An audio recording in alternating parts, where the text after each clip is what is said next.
ఇప్పటికీ కులం గురించి మాట్లాడుకోవాల్సిన అవసరం ఉందా అని కూడా అడుగుతుంటారు. మీరేమంటారు సార్? ఇది చాలా కాంటెంపరీ ఇష్యూ. ఇది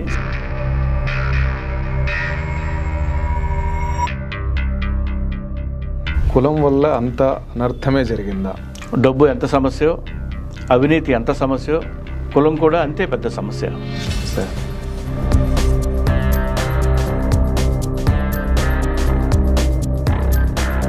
మన సమాజంలో కులం గురించి పాజిటివ్గా మాట్లాడుకోవడానికి ఏమీ లేదా సార్? అంటే కొంత చదువుకున్న వాళ్ళు, సంస్కారవంతులైన వాళ్ళు, ఈ సమాజం ముందుకెళ్ళాలి, బాగుపడాలి అని మనస్ఫూర్తిగా నమ్మిన వాళ్ళు ఇతర కులాలను ఆదరించారు.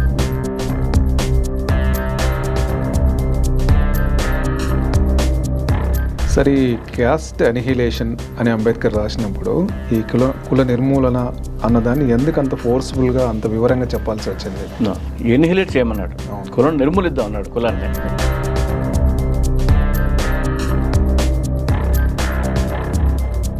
కులం వల్ల ఎవరు పెద్దగా బాగుపడ్డట్టుగా మనకి కనిపించకపోయినప్పుడు కూడా రాజకీయాలు బాగా లాభపడుతున్నట్టుగా అనిపిస్తుంది.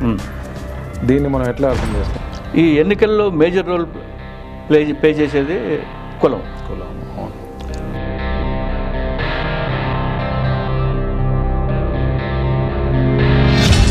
పరువు హత్యలు మొత్తం అన్ని రాష్ట్రాల్లో జరుగుతున్నాయి. అసలు అంటే ఇప్పుడు మనం ముందుకు వచ్చామా మళ్ళీ వెనక్కే వెళ్ళామా అన్న దగ్గర ఏం మార్పు జరిగిందంటే మనం ఏం చెప్పుకోవచ్చు సార్? 44 మంది కాలిపోయారు, సజీవ దహనం అయిపోయారు 1968లో.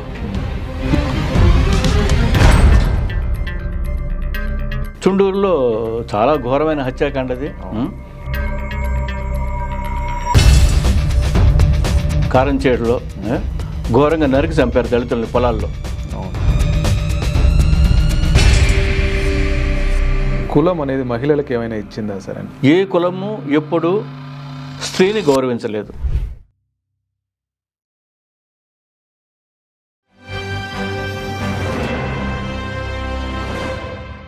Hello, welcome to 3TV. నా పేరు నాగరాజు.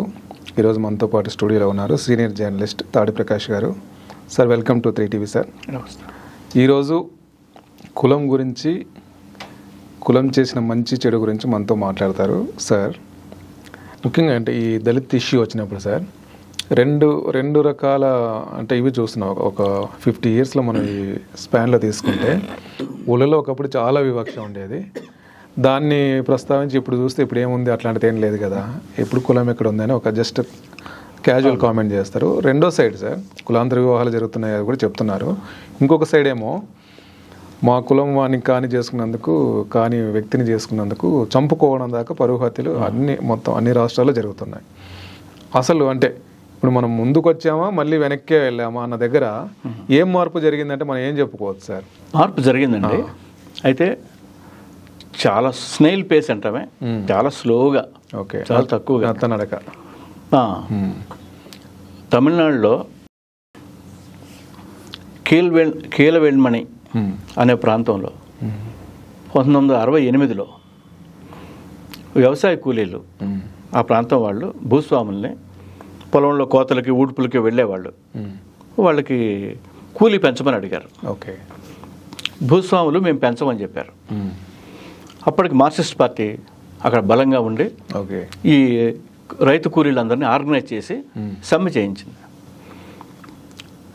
చేసినప్పుడు భూస్వాములు కోపం వచ్చి ఈ మాలముండాడుగులకి బుద్ధి చెప్పాలి అనుకుని రేపు తెల్లవారితే క్రిస్మస్ అనగా డిసెంబర్ 24వ తారీఖు రాత్రి ఆ కీలవేణమని గ్రామం మీద దాడి చేశారు. దాడి చేస్తే భయంతో అర్ధరాత్రి పూట చీకట్లో ఆడవాళ్ళు, పిల్లలు, మగవాళ్ళు లేచి ఎటు వెళ్తున్నారో తెలియదు. మొత్తం మీద ఒక పెద్ద ఇంట్లోకి వెళ్ళి దాక్కున్నారు అందరూ. ఆ చుట్టూ చేరి భూస్వాములు ఆ ఇంటిని తగలబెట్టేశారు. ఓకే, 44 మంది కాలిపోయారు, సజీవ దహనం అయిపోయారు 1968లో. ఇంకా విషాదం ఏంటంటే ఆ గోడల్లో తగలబెట్టి అరుపులు కేకల మధ్య 2-3 పిల్లలు బయటికి పరిగెత్తుకుంటూ వచ్చారు. వస్తే భూస్వాములు ఆ పిల్లల్ని తీసుకుని 5-6 ఏళ్ల వాళ్ళని మళ్ళీ మంటల్లోకి విసిరేశారు. అంత ఘోరం జరిగింది కీలవేణమణిలో. అది 68లో. 85లో కృష్ణా జిల్లా కారంచేడులో ఘోరంగా నరికి చంపారు దళితుల్ని పొలాల్లో. బురదలో తొక్కి కత్తులతో నరికి బల్యాలతో పొడిచి చంపారు. అది కారం చేయడం మనకి రీసెంట్. 91 గుంటూరు జిల్లా చుండూరు. చుండూరులో చాలా ఘోరమైన హత్యాకాండది. వాళ్ళని నరికి చంపి గోను సంచుల్లో కట్టి పక్కనుండే తుంగభద్ర కాలువలో పడేస్తే ఆ శవాలు గుర్తుపట్టలేనంతగా ఉబ్బిపోయినాయి. బీహార్లో బెల్చి సంఘటన మీకు గుర్తుండే ఉంటుంది. బెల్చిలో చాలా ఘోరంగా చంపారు ఆ గ్రామంలో. ఇది మన చరిత్ర. ఇంకా అత్యాచారాలు జరుగుతూనే ఉన్నాయి. యూపీలో సంవత్సరం క్రితం హత్రాస్లో ఒక అమ్మాయిని ఘోరంగా చంపారు. చంపిన తర్వాత వాళ్ళ కుటుంబం వాళ్ళు కంప్లైంట్ చేస్తే మా బిడ్డని రేప్ చేసి చంపారంటే వాళ్ళందరూ అరెస్ట్ చేసి జైల్లో పెట్టారు. కొద్దిమందిని యాక్సిడెంట్ చేయించి కూడా చంపేసి, అంటే బాధితులనే జైల్లో పెట్టడం అనేది ఒక కొత్త పద్ధతి ఒకటి మన రాజకీయాల్లో వచ్చింది. ఇవన్నీ కాకుండా 3 రోజుల క్రితం బీహార్లో ఒక 14 ఏళ్ల పాపని ఘోరంగా రేప్ చేసి తుప్పల్లో పడేస్తే ఆ అమ్మాయి పరిస్థితి ఘోరంగా ఉంటే ఎవరో హాస్పిటల్లో జాయిన్ చేశారు. లేదు సీరియస్గా ఉందంటే పెద్ద హాస్పిటల్ తీసుకెళ్ళినట్టున్నారు, ఢిల్లీ. అక్కడ చనిపోయింది ఆ అమ్మాయి. ఇప్పుడు బీహార్లో ఇష్యూ అవుతుంది, నాయకులందరూ మాట్లాడుతున్నారు అది. ఓకే, అంటే గత 60 ఏళ్లుగా హత్యాకాండలో దళితుల మీదే జరుగుతున్నాయి. ఇంతకంటే కులానికి ఉదాహరణ ఏముంటుంది? ఇదే కులం. మెజారిటీ దాడులు, అత్యాచారాలు, ఆడవాళ్ళని రేప్ చేయటం ముఖ్యంగా, ఇదంతా దళితుల మీద జరిగింది. ఓకే, అయితే మోడర్న్ వరల్డ్ ఏం చేసిందంటే, ఒక రకంగా చెప్పాలంటే ఈ పెట్టుబడిదారీ విధానం అనేది తను బతికించుకోవడం కోసం కొంచెం సంక్షేమ వేషాలు వేస్తుంది. ఓకే, అంటే 2 రూపాయల కిలో బియ్యం అనో, గర్భవతులకి 2-3 వేల రూపాయలు ఇస్తామనో, ఏవో కిట్స్ ఏవో పంచుతామనో అలా చెప్పి, ఎందుకంటే జనం ఆగ్రహంతో తిరగబడకుండా వీళ్ళ చెప్పు చేతల్లో ఉండి, వీళ్ళకు లొంగి ఉండడం కోసం, వీళ్ళకి ఓట్లు వేసే యంత్రాలుగా మాత్రం ఉండడం కోసం వాళ్ళు కొన్ని ఏర్పాట్లు చేస్తున్నారు. కొన్ని పంచి పెడతాము, కొన్ని ఫీజులు లేకుండా చేస్తాం మీ పిల్లలకి, మీకు బీసీ హాస్టల్లో సీటు ఉచితంగా ఇస్తాం, ఇలా కొన్ని ఉచితాలు మనం షాప్స్ అంటాం, ఫ్రీ బీస్ అని, అవి ఇచ్చి బ్యాలెన్స్ చేస్తున్నాయి. అలా కొంతమేరకు దళితులకు రిజర్వేషన్లు ఇచ్చి, కొంత ఎడ్యుకేషన్ ఫెసిలిటీ ఇచ్చి, వాళ్ళకి హాస్టళ్ళు పెట్టి కొంత బ్యాలెన్స్ చేసే ప్రయత్నం చేస్తుంది. కానీ ఇప్పటికీ దళితులకు జరుగుతున్నది ద్రోహమే అని మనం గట్టిగా చెప్పచ్చు. ఓకే సార్, యాక్చువల్గా చాలా క్యాజువల్గా వినే మాట మనం ఈ మధ్యకాలంలో ముఖ్యంగా ఇంకా కులం ఎక్కడ ఉందండి అనే మాట చాలా క్యాజువల్గా వింటుంటాం అన్ని చోట్ల కూడా. ఇప్పటికీ కులం గురించి మాట్లాడుకోవాల్సిన అవసరం ఉందా అని కూడా అడుగుతుంటారు. మీరేమంటారు సార్? ఇది చాలా కాంటెంపరీ ఇష్యూ ఇది సార్. నిజంగా మన సమాజం చాలా అభివృద్ధి చెందింది, రిఫైన్డ్ అయింది, సోఫిస్టికేటెడ్గా మారింది. మనకి సమాజానికి చదువు పెరిగింది, లిటరసీ పెరిగింది, మనం సంస్కారవంతులం అయ్యాం, కులాంతర వివాహాలు జరుగుతున్నాయి సార్. మన వాళ్ళు చాలామంది అమెరికానో, బ్రిటనో, ఆస్ట్రేలియానో వెళ్ళి అక్కడ అమ్మాయిలను అబ్బాయిలను పెళ్లి చేసుకుంటున్నారు. అవి బాగానే జరుగుతున్నాయి సార్. ఆధునిక సమాజం అని మనం అంటున్న దాని వెనక ఒక అనాగరిక బిహేవియర్ కూడా దాగి ఉంది. అయితే అది రహస్యంగానో దాక్కునో ఒక మూలకో లేదు, ఇది ఓపెన్గానే ఉంది. చాలాసార్లు అగ్లీగా కూడా ఉంది. కులం అనేది ఒక రియాలిటీ, భారతీయ సమాజపు చేదు వాస్తవం కులం. కులం గురించి ఇప్పుడే కాదు, ఇంకొక 50 ఏళ్ల తర్వాత కూడా మాట్లాడుకోవాల్సి ఉంటుంది అని నేను అనుకుంటున్నాను. 2-3 రకాలుగా కులం మేజర్ రోల్ ప్లే చేసింది. Okay sir. ఇప్పుడే కాదు, చాలా 100 ఏళ్ల నుంచి కూడా భారతీయ సమాజాన్ని పట్టి పీడించిన జబ్బు పేరు కులం. ఇప్పుడు ఏమన్నా సరే, మనం చదువుకోవాలన్నా, మన రాజకీయాలు, ఇతర అన్ని వ్యవహారాలు, మన పెళ్ళిళ్ళు, మన ఆచార వ్యవహారాల్లో కులం చాలా మేజర్ రోల్ ప్లే చేస్తుంది. Yeah sir. నాకు కులం లేదు, నాకు కులం పట్టదు, నేను సర్వమానవుల్ని సమానంగా చూస్తాను, నేను సెక్యులరిస్ట్ని, లేదా నేను కమ్యూనిస్ట్ని, లేదా నేను నక్సలైట్ని అని చెప్పుకున్నా సరే కులం లేకుండా పోదు. కొంత తక్కువగా ఉండొచ్చు కొద్ది మందిలో, కానీ కులం ఇంపార్టెన్స్ని మాత్రం మనం కాదని చెప్పలేము. అది అన్ని రంగాల్లో వ్యాపించి ఉంది. ముఖ్యంగా పొద్దున్న లెగిస్తే ఏవో ఒక ఎలక్షన్లు జరిగే మన దేశంలో కులం చాలా మేజర్ రోల్ ప్లే చేస్తుంది. తప్పకుండా మనం కులం గురించి మాట్లాడుకోవాలి. కులమే ఇప్పటి ప్రధాన సమస్య. డబ్బు ఎంత సమస్యో, అవినీతి ఎంత సమస్యో, కులం కూడా అంతే పెద్ద సమస్య. ఇంకొక క్వశ్చన్ కూడా అడుగుతుంటారు సార్ చాలామంది, కులం వల్ల అంత అనర్థమే జరిగిందా అని కూడా. దీని గురించి మనం ఏం చెప్పుకోవచ్చు సార్? ఎందుకంటే రెండు పార్శ్వాలు ఎప్పుడు ఉంటాయి. రెండు పార్శ్వాలు సార్. అయితే అనర్థం అనేది ఎక్కువ జరిగిందండి కులం వల్ల. మామూలుగా కొన్ని కులాంతర వివాహాలు జరగడం వల్ల, కొందరు కులాన్ని పట్టించుకోకపోవడం వల్ల పోయేది కాదు. మనది చాలా పెద్ద సమాజం, చాలా కాంప్లెక్స్ సమాజం. ఎంత జనాభా, ఇన్ని ఆచార వ్యవహారాలు, ఇన్ని కులాలు ఉండటం వల్ల కులం అన్ని చోట్ల మేజర్ రోల్ ప్లే చేసింది. అనర్థాలు ఏంటంటే పేదవాళ్ళు, ఈ చేతి వృత్తుల వాళ్ళు ఆ పావర్టీలోనో ఆ చిన్న చిన్న పనులు చేసుకొని తక్కువ ఆదాయాలతో మిగిలిపోవడానికి కులం ప్రధానమైన కారణం. మన సమాజంలో కులం అనేది అడ్వాంటేజ్ అప్పర్ క్యాస్ట్, 4-5 కులాలు ఎవరైనా కావచ్చు. అలాగే కులం ఎంత ప్రమాదకరమైందంటే గాంధీ అంతటి వాడు ఈ దేశానికి స్వాతంత్రం తెచ్చిన వాడిని గురించి రాస్తూ కొల్లాయి గట్టితేనేమి మన గాంధీ కోమటై పుట్టితేనేమి అని రాశారు. అంటే ఏ బ్రాహ్మణో ఒక రాజు అవ్వాలి తప్పితే ఒక కోమటోడు తేవడం ఏంటనేది ఆ పాట చాలా పాపులర్ మనకి. అవును. అంటే అంత డివైడ్ ఉంది మన సమాజంలో. మన సమాజంలో కులం గురించి పాజిటివ్గా మాట్లాడుకోవడానికి ఏమీ లేదా సార్? అంటే కులం టు సమ్ ఎక్స్టెంట్ చాలా పాజిటివ్ రోల్ ప్లే చేసిందండి అని నేను అనుకుంటున్నా. కొంత మేలు చేసింది. మనం చూసినప్పుడు ఒక 50-60 ఏళ్ళ క్రితమే రెడ్డి హాస్టల్, కమ్మ సంఘం, ఇక్కడ హిమాయత్ నగర్లో గౌడ హాస్టల్, ఇలాంటి చాలా వైశ్య విద్యార్థి వసతి గృహం అన్నాం, ఇలాంటివి ఉన్నాయి.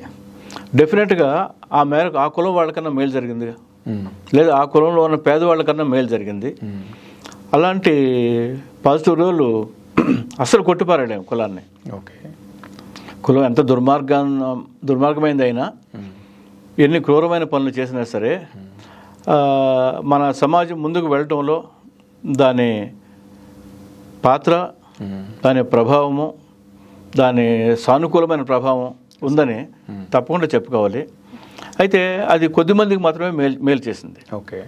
మెజారిటీకి అన్యాయం చేసి లేదా ద్రోహం కూడా చేసి మైనారిటీ ప్రయోజనాలను కాపాడమే కులం చేసిన పని. అది అయితే ఈ అప్పర్ క్యాస్ట్లో ఉన్నవాళ్ళు, బ్రాహ్మణులు కానీ, రెడ్లు, కమ్మవాళ్ళు, వెలమలు, రాజులు, ఇలాంటి వాళ్ళలో కొంత చదువుకున్న వాళ్ళు, సంస్కారవంతులైన వాళ్ళు, ఈ సమాజం ముందుకెళ్ళాలి, బాగుపడాలి అని మనస్ఫూర్తిగా నమ్మిన వాళ్ళు ఇతర కులాలను ఆదరించారు. మరి వాళ్ళని హీనంగా చూడకుండా వాళ్ళని మనుషులుగా గౌరవించారు, వాళ్ళని ఇళ్లల్లోకి రానిచ్చారు, వాళ్ళ భుజాల మీద చేతులేసి మాట్లాడారు. ఆ మేరకు కులం played a very good positive role in India. సరే, ఈ మధ్యకాలంలో మనం చూస్తున్నాం, కొంత రెగ్యులర్గానే చూస్తున్నాం, కులాంతర వివాహాలు అనేవి బాగానే జరుగుతున్నాయి. వీటి వల్ల ఏమైనా మేలు జరిగిందా సొసైటీలో? తప్పకుండా జరిగిందండి.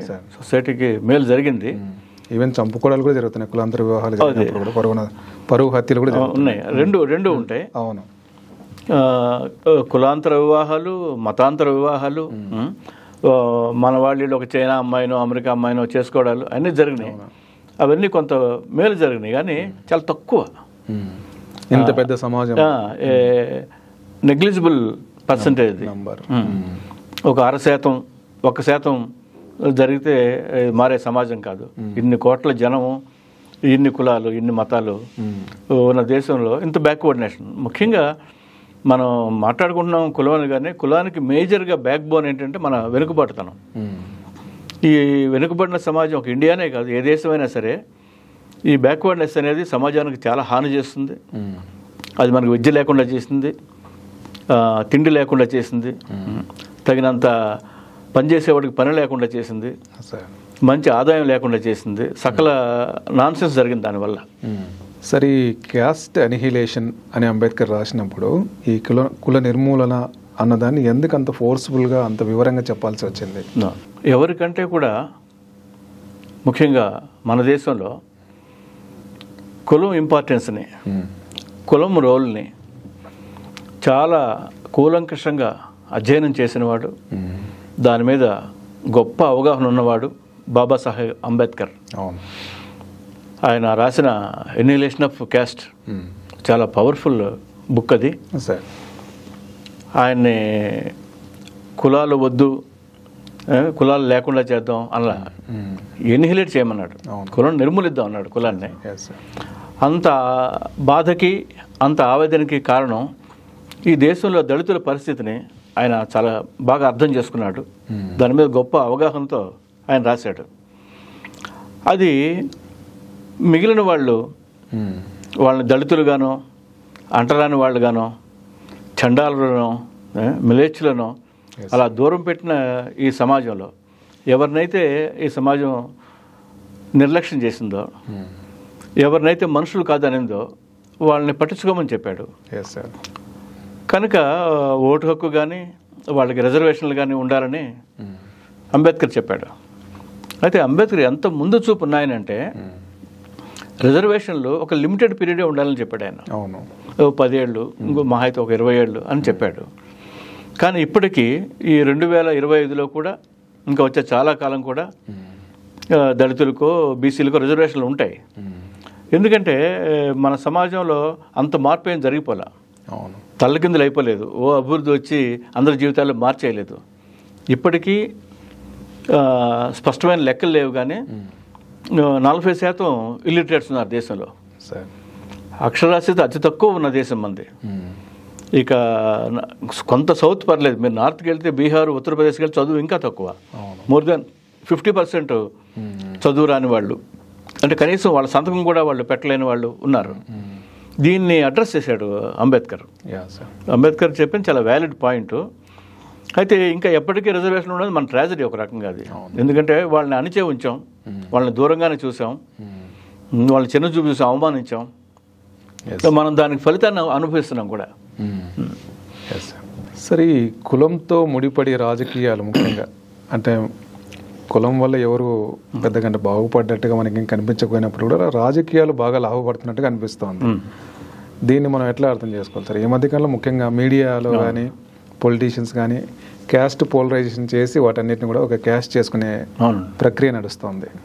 ఒకప్పుడు అండి కమ్యూనిస్ట్ పార్టీ సభల్లో కులం కులం అని కుర్చితాలు పెంచుకోకు కూటికెళ్ళినవాడ, మతం మతం అని మాత్సర్యం పెంచుకోకు ఏదో పేదవాడ అని పాడేవారు. చాలా బాగుండేది, కులం వద్దు అంటున్నారని.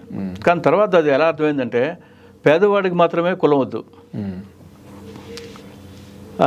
అంటే అండర్ ప్రివిలేజ్డ్, మార్జినలైజ్డ్ వాళ్ళకి మాత్రమే కులం వద్దు అనిగా మారింది సమాజం. పెద్దవాళ్ళకి, అగ్ర కులాలకు మాత్రం వాళ్ళకి కులం ఉంది, వాళ్ళు ఆర్గనైజ్ అయ్యారు. ముఖ్యంగా మనకెప్పుడు పంచాయతీ ఎన్నికలో, మున్సిపల్ ఎన్నికలో, అసెంబ్లీ ఎన్నికలో, పార్లమెంట్ ఎన్నికలు జరుగుతూనే ఉంటాయి. మనది ఒక విచిత్రమైన లేదా దిక్కుమాలిన ప్రజాస్వామ్యం మనది. ఇది ఎన్నికల దేశం. ఎన్నికలు అయిపోయిన తర్వాత ఏం జరుగుద్ది? ఉప ఎన్నికలు జరుగుతాయి. అలాగే మనకి ఇట్స్ ఎ కంటిన్యూస్ ప్రాసెస్. ఈ ఎన్నికల్లో మేజర్ రోల్ ప్లే చేసేది కులం. ఎందుకంటే ఓటు హక్కు ఉంది, ఇప్పుడు నువ్వు బీసీలని మాదిగోళ్ళని వాళ్ళు పాకి వాళ్ళని అనడానికి అందరికీ ఓటు ఉంది. కనుక నువ్వు వాళ్ళకి డబ్బులు ఇవ్వటమో బిర్యానీ పెట్టించడమో ఏదో ప్రలోభం పెట్టడం చెయ్యాలి. కనుక రాజకీయ నాయకులు కులం లేదని చెప్పి వాళ్ళే చాలా పెద్ద గేమ్ ఆడింది. మనకేం కులం లేదు, మనందరం ఒకటి అని ఒక రెడ్డి నాయకుడు అవుతాడు, అలాగే ఒక వెలమ ప్రభు నాయకుడు అవుతాడు, ఒక కమ్మ నాయకుడు అవుతాడు, ఒక బ్రాహ్మణ నాయకుడు అవుతాడు. వాడు మన కులం లేదని చెప్తూ ఉంటాడు. కనుక రాజకీయాలకి చాలా అనువైనది ఇండియాలో వాళ్ళకు ఉపయోగపడింది కులం మాత్రమే. రాజకీయ నాయకుల చేత అరాచకాలు చేయించింది, వాళ్ళ ఆస్తులు పెంచింది, వాళ్ళకి భయంకరమైన అధికారాన్ని ఇచ్చింది వాళ్ళ చేతికి. అన్నిటికీ కులమే కారణం, కులమే మూలం. ఓకే, దాన్నే అడ్డం పెట్టుకుని అణచివేత కూడా కొనసాగుతూనే ఉంది. సరే, ఇది మన సమాజంలో అంటే కులం మూలాలు తెలుసుకోవాల్సిన అవసరం ఉందంటారా? తెలుసుకోవాలండి. మన సమాజం ఏ సమాజం అయినా సరే చరిత్ర చాలా ఇంపార్టెంట్. కనుక మనం ఎక్కడి నుంచి వచ్చాం, ఏ సంప్రదాయాలు మనల్ని నడిపించాయి, మన బ్యాక్గ్రౌండ్ మనం తెలుసుకోవాలి, మన చరిత్ర మనం తెలుసుకోవాలి.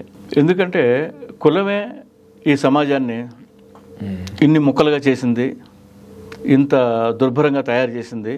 కులం ఒక్కటే కనుక అతి తక్కువ పాజిటివ్ రోల్ ప్లే చేసి ఘోరమైన విషాదాన్ని, కన్నీళ్ళని మనకు ఉంచి మెజారిటీ జనానికి చదువు లేకుండా, తిండి లేకుండా చేసింది మేజర్గా కులమే అని అనుకుంటున్నాను. అదర్ ఫ్యాక్టర్స్ కొన్ని ఉన్నప్పటికీ ఓకే, కులము రాజకీయాలు ప్రజలకు చేసినంత ద్రోహం, అంటే అతి సామాన్యమైన జనానికి చేసిన ద్రోహం అంతా ఇంత కాదు. కనుక అసలు దీనికి మూల కారణం ఏంటి, ఇది ఎలా బిగిన్ అయింది, అప్పుడు మనం కులం పేరుతో ఎలా ట్రీట్ చేసాం మనుషుల్ని, ఎర్లీగా బ్రాహ్మణ ఆధిపత్యము, ఎర్లీగా ఇతర అగ్రకులాల అరాచకాలు, చిన్న కులాలని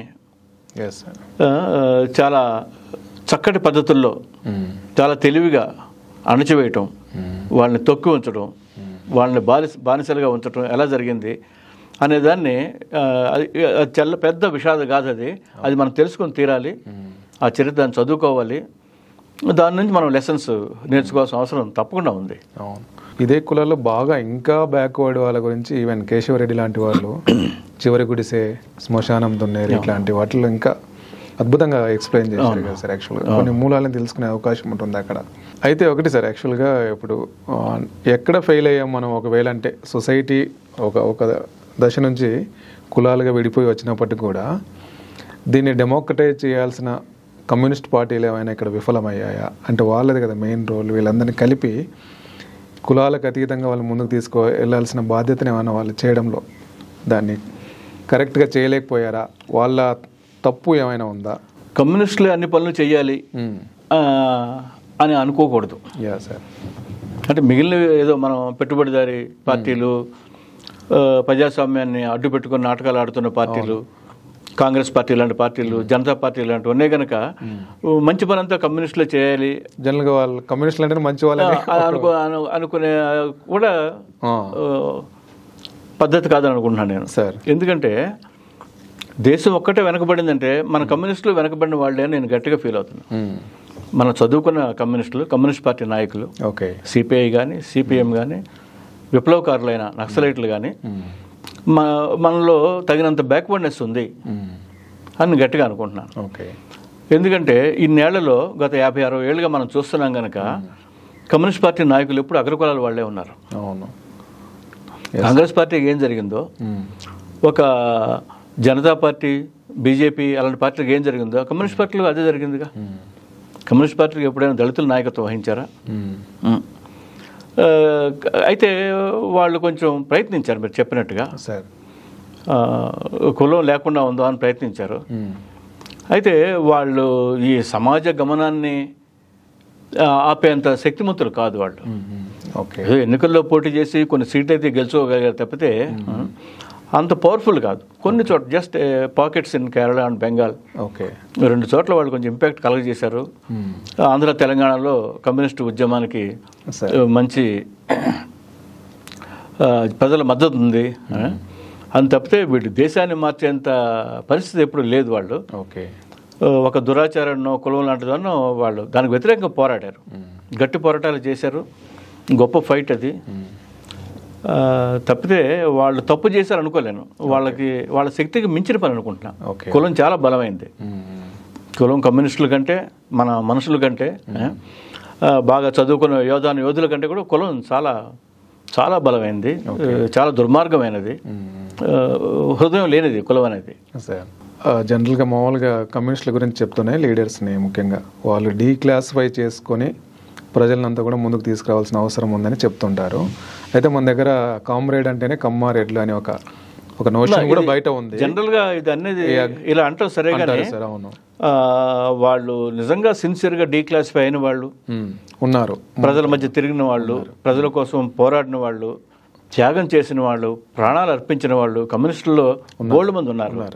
కానీ అది ఈ సమాజానికి సరిపోయేంత కాదు. ఓకే, అదే ఒక ప్రధాన స్రవంతిగా ముందుకు వచ్చిన ఇది లేదు. ఓకే, ఇంకొక విషయం కూడా సార్, రంగనాయకమ్మ గారు ఒక బుక్ రాశారు కదా, అంటే ముఖ్యంగా మన సొసైటీలో మార్పు రావాలంటే ఇట్లాంటి ఒక క్యాస్ట్ బాగా బలంగా వేళ్ళనుకున్న సొసైటీలో బుద్ధుడు చాలడు, అంబేద్కర్ చాలడు, మార్క్స్ కావాలని అంటాం అని ఆమె ఒక పెద్ద బుక్కే రాశారు యాక్చువల్గా.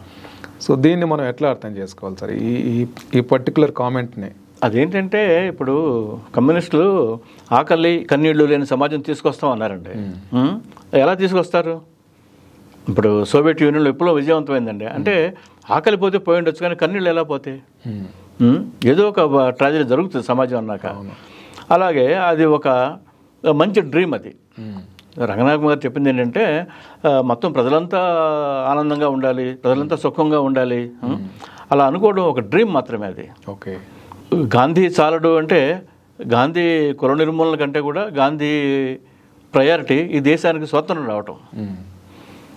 అంబేద్కర్ ప్రయారిటీ దళితులకి కాస్త ఆత్మగౌరవం కావాలి, వాళ్ళు బతకాలి, వాళ్ళు 2 పూట్ల తినాలి, వాళ్ళు చదువుకోవాలి అనేది అంబేద్కర్ ప్రయారిటీ.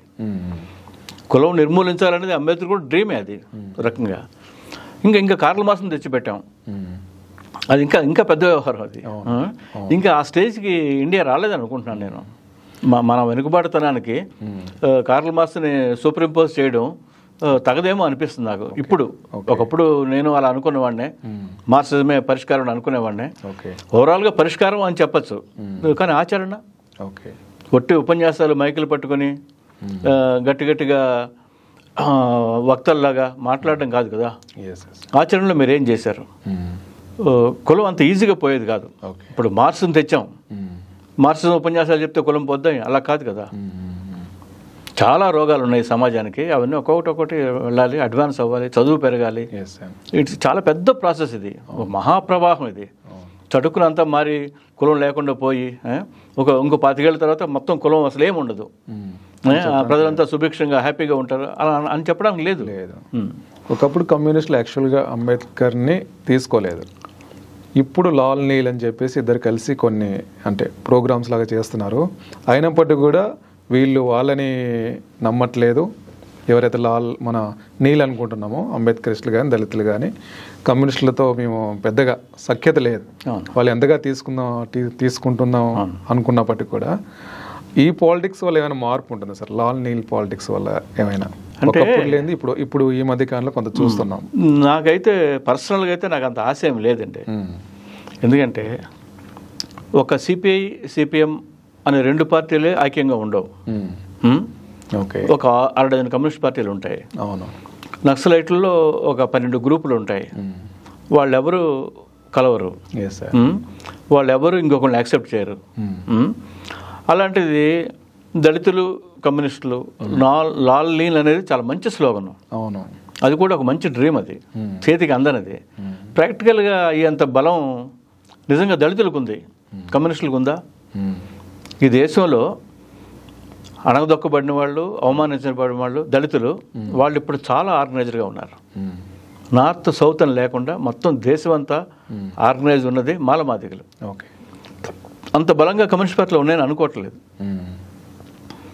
కమ్యూనిస్ట్ పార్టీలకి సంప్రదాయం ఏంటంటే వీళ్ళు దళితుల్ని ఇగ్నోర్ చేశారు, అంబేద్కర్ని పూర్తిగా విస్మరించారు, వాళ్ళు ఇప్పుడు దానికి అనుభవిస్తున్నారు అనుకుంటా కమ్యూనిస్టులు. వాళ్ళు చేసిన పాపానికి ఇప్పటి ట్రాజడీ ఒక కారణం. వాళ్ళ వెనకాల అలాంటి పేదవాళ్ళు, డెఫినెట్గా పొలాల్లో పనిచేసుకునే వాళ్ళు, ఈ మాలమాదిగలంతా కమ్యూనిస్ట్ పార్టీతో ఉండాల్సిన వాళ్ళు, వాళ్ళని దూరం చేసుకుంది పార్టీ. ఇప్పుడు మనం కలుద్దాం అంటే నిజంగానే మీరు అన్నట్టు ఎవరిని నమ్మరు.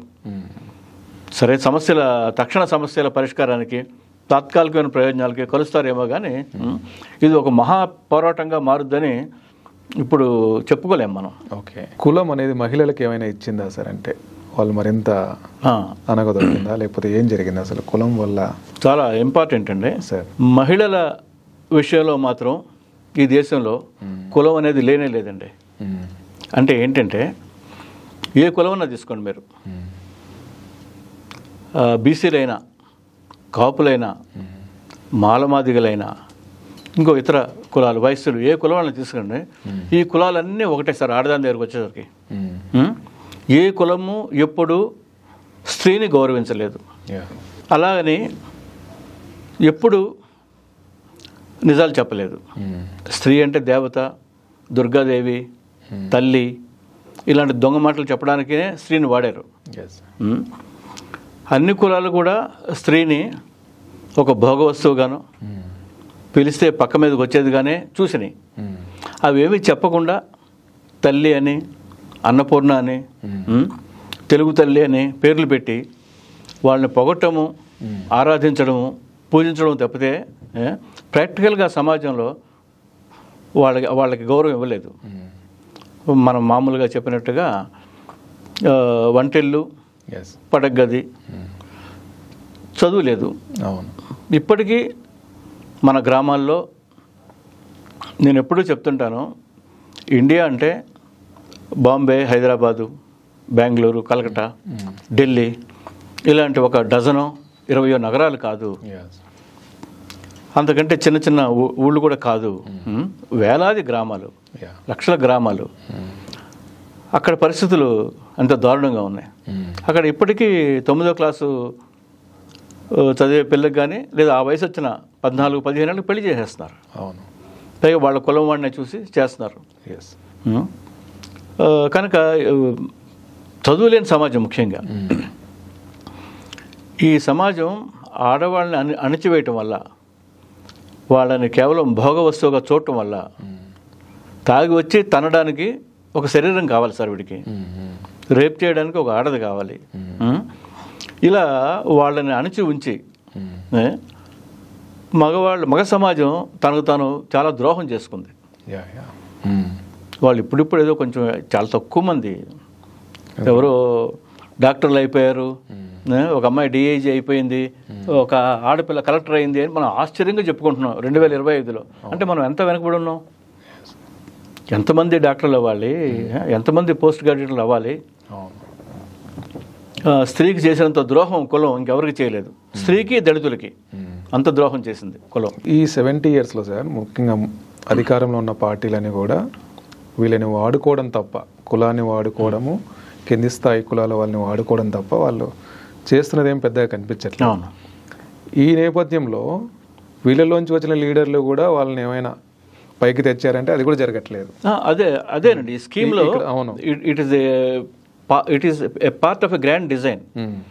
మనకి ₹2 కిలో బియ్యం ఇచ్చినట్టే, లేదా ఉప్పులో పప్పులో కాస్త తక్కువకి ఇచ్చినట్టు, ఉచితాలు ఇచ్చినట్టుగానే ఒక బీసీ నాయకుడు వీడు ఎదుగుతున్నాడు అని, వీడి వల్ల ఒక పార్లమెంట్ సీటు, అసెంబ్లీ సీటు గెలిచే అవకాశం ఉంది, వీడి కాస్త పేరు పరువు ఉన్నాయంటే వాడిని ఒక ఎమ్మెల్సీని చేయి. అవును, ఒక లీడర్ అవుతున్నా. లేదు, గోరటి వెంకన్నలాగా వాడు ప్రజావాగ్యకారుడుగా ఎదిగాడు, దళితుడు, తెలంగాణలో బోర్డంత ఫాలోయింగ్ ఉంది, ఏ టీవీ ఛానల్ వాడి పాట వాడిని ఎమ్మెల్సీని చేయి, వాడికి అసలు భూమిలో డబ్బులు ఇవ్వు. ఇప్పుడు కృష్ణయ్య రాజ్యసభ మెంబర్ని చేయి, అతన్ని మన పక్షాన్ని ఉంచుకుందాం.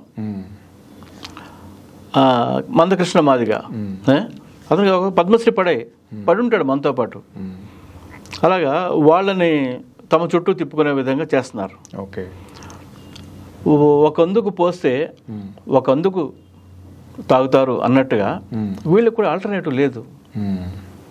బేసిక్గా పేదవాళ్ళు, చాలా అవమానాలు పొందిన వాళ్ళు, దారుణమైన ఇళ్లలో దారుణమైన పేదరికం అనుభవించిన వాడు, పిల్లల్ని చదివించుకోవడానికి నానా కష్టాలు పడినవాడు, ఏదో 1 కోటి రూపాయలు వస్తుందంటే వాడు ఎందుకు వదులుకుంటాడు? ఎందుకు వదులుకోవాలి? ఆ మాటకు వస్తే పోనీ పైవాళ్ళందరూ నీతి నిజాయితీగా ఉండి పేదవాడు దొంగ చేస్తున్నట్టు అది బాగుంటుంది. కానీ పైవాళ్ళు సంపాదించిన ఆస్తులు ఏమైనా అర్థం ఉందా అసలు? ఆర్థిక టెర్రరిస్టులు అంటున్నారు. ఏ రాజకీయ నాయకుడు ఆర్థిక టెర్రరిస్ట్ కాదు, ఏ ముఖ్యమంత్రి కాదు, ఏ మంత్రి కాదు, ఏ పార్లమెంట్ సభ్యుడు కాదు. వీళ్ళు ఉంటున్న ఇళ్ళు, విల్లాలు, వీళ్ళు తిరుగుతున్న కార్లు, వీళ్ళ విలాసమైన జీవితం మనం కళ్ళ ముందు చూస్తున్నాం కదా. కనుక ఒక బీసీ నాయకుడినో, ఒక ఎస్సీ నాయకుడినో, ఇంకొక వాడినో ఎలా నువ్వు తప్పు పట్టగలవు అంటున్నాను నేను. వాళ్ళని అందరూ ప్రతి ఒక్కరు నిజాయితీగా ఉండాలి. కానీ అలా కాదు, మేము అగ్రకులం వాళ్ళం కనుక, మేము పాలకులం కనుక, మేము సంపన్నులం కనుక, మేము ఆధిపత్య కులాలం కనుక మేము ఎన్ని అరాచకాలను అక్రమాలను చేస్తాం, మేము స్కాములు చేస్తాం, ప్రతి దాంట్లో డబ్బులు కొట్టేస్తాం. లిక్కర్ దగ్గర నుంచి, బియ్యం దగ్గర నుంచి, రియల్ ఎస్టేట్ దగ్గర నుంచి, మైనింగ్ దాకా అన్నీ అక్రమాలు చేస్తాం మేము. మీరు నీతిగా నిజాయితీగా ఉండండి అంటే ఎలా సాధ్యం అవుతుంది? ఇంత బ్లాక్ అండ్ వైట్లో ఉంది మన సమాజం. ఇందులో ఏదో మసిపూసి మారడిగా కూడా చేయట్లేదు. నగ్నంగానే కనిపిస్తుంది. It's very crystal clear.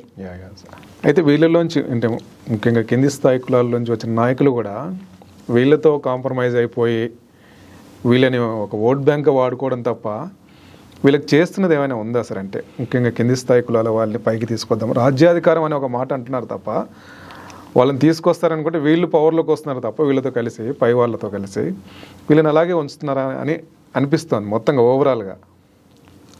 ఈ గేమ్ డిజైనే అట్లా. అవునండి, చాలా వరకు వాస్తవం అండి మీరు చెప్పింది. మన కళ్ళ ముందు జరుగుతున్నది అది. అవును.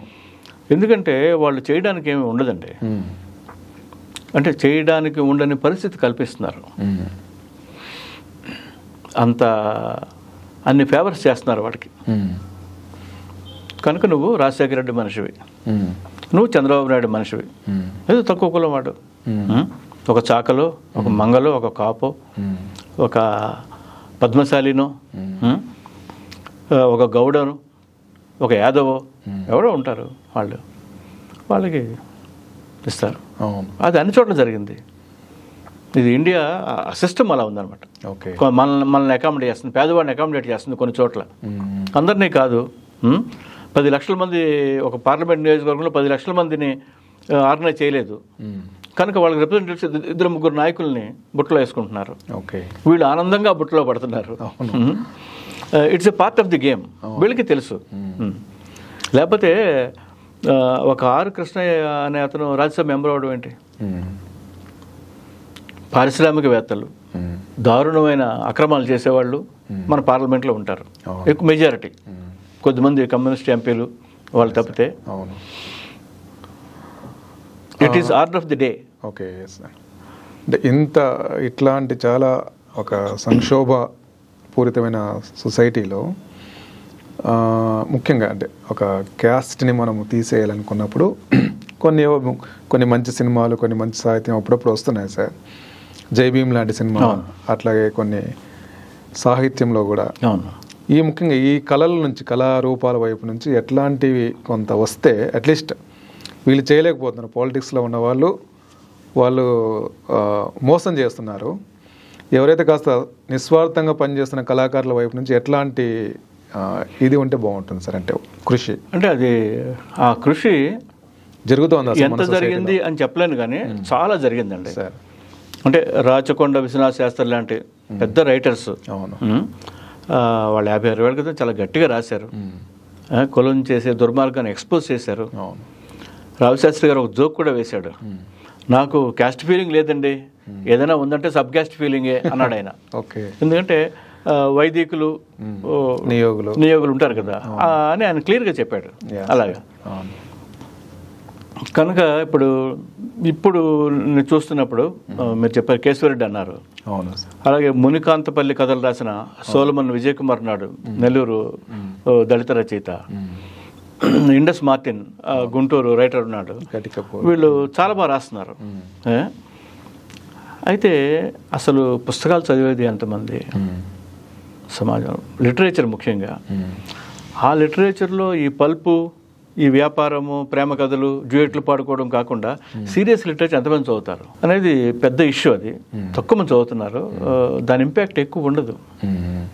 కొద్దిమంది చొక్కాలు చించుకొని అరవటము, రాయటము. ఇప్పుడు ముస్లిమ్స్ మంచి రైటర్స్ వచ్చారు. వాళ్ళ పెయిన్ని, వాళ్ళ విషాదాన్ని చాలా బాగా రాస్తున్నారు. నిన్న కన్నడ ఆవిడ ముస్లిం రైటర్, ఆవిడకి ఇంటర్నేషనల్ బుకర్ ప్రైజ్ వచ్చింది. ఆవిడ ముస్లిం ఇళ్లలో ఆడవాళ్ళ ట్రాజడీని అద్భుతంగా రాశారు ఆవిడ కథలు. అంత మాత్రాన ఈ దేశానికి చాలదు అది. It is too big a nation and it is too big a tragedy. ఒకటి ఈ ఒట్టి మతం కులం కాకుండా మేజర్ ఇష్యూ పావర్టీ అండి. మన పేదరికం. పావర్టీ వెనక్కి పోయి కులం ముందుకు వచ్చి, కులం ముందుకు వచ్చి కులాన్ని పెద్ద చేసి, ఎందుకంటే అది రాజకీయాలు ఉపయోగపడుతుంది. పావర్టీని జోకొట్టడానికి కూడా కులం ఉపయోగపడుతుంది. దీని గురించి చాలా ఏళ్ల క్రితం రాంభట్ల కృష్ణమూర్తి గారు కొన్ని లైన్స్ రాశారు, మీకు వినిపిస్తాను అవి. మేకల్లో కాకుల్లో ముసల్మాన్లు ఎందరు, బర్రెల్లో గొర్రెల్లో బేపనోళ్ళు ఎవరు, పులుగుల్లో ఎలుగుల్లో భూస్వాములు ఎందరు, చిలకల్లో జింకల్లో జీతగాళ్ళు ఎవరు, ఇనుముల్లో లేని కులం మనుషుల్లో ఎందుకు, కాకుల్లో లేని మతం లోకుల్లో ఎందుకు, పునుగుల్లో లేని దొరలు పురుషుల్లో ఎందుకు, బానిసీళ్ళు జీతగాళ్ళు మనలోనే ఎందుకు, ఆరుగాలం అందరికీ ఆకలున్నది ఎందుకు, అయితేనే అందరికీ అన్నం లేదు ఎందుకు అని రాశాడు ఆయన. అంటే మేజర్ ఇష్యూ అన్నం. అంటే ఏ జంతువులకి పక్షులకి లేని కులం మతం మనకున్నాయి. అసలు ఇష్యూ ఏంటంటే అందరికీ ఆకలి ఉంది కానీ అన్నం లేదు. దీన్నే ఒకసారి కాళోజీ నారాయణరావు గారు ఆకలి మంటలు ఒకచోట అన్నపు రాసులు ఒకచోట అని రాశాడు ఆయన. అంటే మన వాళ్ళు ఆకలిని అడ్రస్ చేయకుండా తప్పించుకొని కులం ముసుగు వేసుకొని జల్సాగా బతికేస్తున్నారు. అంటే ద్రోహంలో చాలా ద్రోహాతి ద్రోహం ఇది. ఇట్లాంటి ఒక పరిణామక్రమం ఉన్న కులం మన సమాజంలో ఇది ఎక్కడి దాకా వెళ్తుంది, ఎట్లా ఉనికిలోంచి వెళ్ళిపోయే అవకాశం ఉందా, మనం ఏమైనా దీన్ని విజన్ చేయవచ్చా సార్? విజన్ శుభ్రంగా చేయొచ్చండి. నేను అనుకోవడం దీనికి పరిష్కారం లేదు. ఓకే, ఈ విషాదం కంటిన్యూ అవుతూనే ఉంటుంది. ఇది అంతులేని కథ, అంతులేని కన్నీటి కథ ఇది. ఈ నెత్తురు కన్నీళ్ళు ఇక చాలా కాలం ప్రవహిస్తూనే ఉంటాయండి. జనరల్గా మార్క్సిస్ట్లో ఒక మాట చెప్తుంటారు కదా సార్, అంటే ఏదైనా ఉనికిలోకి వచ్చిందంటే అది ఎప్పుడో ఏదో ఒక టైంలో మళ్ళీ ఉనికిలోంచి పోతుందని. కులం కూడా ఏదో ఒక టైంలో ఉనికిలోకి వచ్చి ఉంటుంది, దానికి కారణాలన్నీ కనుక్కొని ఏమైనా చేయగలిగితే అవుతుందా అట్లాంటిది. అలాంటి ఒక ఒక బృహత్తరమైన ఒక మహత్తరమైన కృషి జరగాలి. దానికి కృషి అయితే జరగాలి. సో కొద్ది గొప్ప జరుగుతుంది కూడాను. చదువే ఎక్కువ దానికి పరిష్కారం నేను అనుకునేది. మిగిలిన అన్ని కంటే కూడా సమాజం సంస్కారవంతం కావడం, చదువుకోవడం, ఆరోగ్యవంతం కావడం, ఈ ఆర్థిక అసమానతలు కూడా ఏమైనా కొంచెం తగ్గుతాయి. కానీ అంత ఈజీ కాదండి. ఏదో ఒక రోజు ఒక 50 ఏళ్ళ తర్వాత అమ్మయ్య కులం ఇంకొండదు అనుకోవడానికి లేదు. ఓకే, ఎందుకంటే కులం పెద్ద కులాల వాళ్ళకి అంత సుఖాన్ని ఇచ్చింది, అంత పవర్ని, అంత ఆధిపత్యాన్ని ఇచ్చింది, తిరుగులేని పవర్ ఇచ్చింది వాళ్ళకి. కనుక దాన్ని వదులుకోవడానికి ఎవరూ సిద్ధంగా ఉండరు. ఓకే, ఇప్పుడు ఒక పార్టీ నాయకుడు వాడి కొడుకే మళ్ళీ సీఎం ఎందుకు అవ్వాలి? ఇక్కడ తెలంగాణలో మళ్ళీ కేటీఆర్ఏ సీఎం అవ్వాలి, ఆంధ్రాలో చంద్రబాబు నాయుడు కొడుకే అవ్వాలా? అంటే ఇతర కులాల వాళ్ళు కానీ ఒక బీసీలు కానీ ఇంకొకరు లేరా అన్నట్టుగా. కనుక ఇందిరాగాంధీ కొడుకే అవ్వాలి, నెహ్రూ గారి కూతురే అవ్వాలి. ఇందులో మినహాయింపు ఏమీ లేదు. కనుక ఈ ట్రాజడీ చాలా కాలం కంటిన్యూ అవుతుంది. ఓకే, మనం పోరాడగలిగితే పోరాడండి, పోరాడితే పోయేది ఏమీ లేదు. మీ పోరాటం వృధా అవుతుంది నాకు తెలిసినంత వరకు. ఈ కులం కంటిన్యూ అవుతుంది, కులం వర్ధిల్లుతుందండి బంగారం లాగా. ఈ నీచత్వము, ఈ దుర్మార్గము, ఈ క్రూరత్వము, ఈ హింస ఖచ్చితంగా కొన్ని వచ్చే దశాబ్దాల పాటు ఇది కంటిన్యూ అవుతుంది. ఓకే, మీ అంత హోప్ఫుల్గా నేను లేను. సార్ నేను ఈ విషయంలో పెసిమిస్ట్ని, ఓకే, పూర్తి నిరాశావాదిని. నేను కన్నీళ్లతో చెప్తున్నా ఈ మాట సార్. ఎందుకంటే మనం చూస్తూ ఉన్నాం, చాలా కాలంగా చూస్తున్నాము, అదే రియాలిటీ కనిపిస్తుంది కాబట్టి మనకు కళ్ళ ముందే కనిపిస్తూ ఉంది సార్. అయినప్పటికీ కూడా ఈ కులం తాలూకు ఈ నీచత్వం, కుళ్ళు ప్రతిదీ కూడా వెళ్ళిపోవాలని కోరుకుంటాం మామూలుగా మనుషులుగా.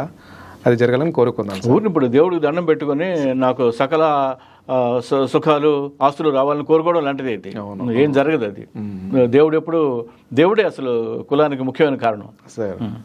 దేవుడే కదా మనకు పట్టిన దుర్గతి. అతను చూపించే కదా పొలిటికల్ గేమ్ నడుస్తుంది. అవును. Thank you so much sir. Thank you sir.